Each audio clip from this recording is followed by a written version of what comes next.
স্বাগত জানাচ্ছি আন্তর্জাতিক সংবাদে। আপনাদের সাথে আছি আমি মমতাজ শাহিন রুম্পা। অভিবাসন নিয়ে ইউরোপের সমালোচনায় ট্রাম্প। এবার বিস্তারিত। মার্কিন প্রেসিডেন্ট ডোনাল্ড ট্রাম্প অভিবাসন নিয়ে ইউরোপের দেশগুলোর কঠোর সমালোচনা করেছেন। পাশাপাশি তিনি দাবি করেছেন, দ্বিতীয় মেয়াদে যুক্তরাষ্ট্রের প্রেসিডেন্ট হওয়ার পর 7 মাসে 7টি যুদ্ধের অবসান ঘটিয়েছেন। ভারত, পাকিস্তান, ইরান, ইসরায়েল যুদ্ধ বন্ধ করেছেন বলেও দাবি করেন তিনি। ট্রাম্প বলেন, আর কোনো প্রেসিডেন্ট বা প্রধানমন্ত্রী, এমনকি কোনো দেশ এর ধারের কাছেও নেই।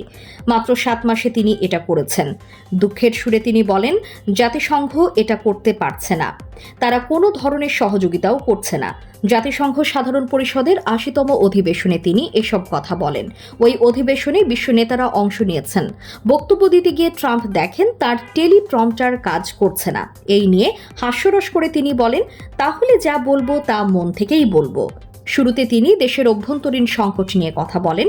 তিনি যুক্তরাষ্ট্রকে শক্তিশালী অর্থনীতির দেশ বলে দাবি করেন।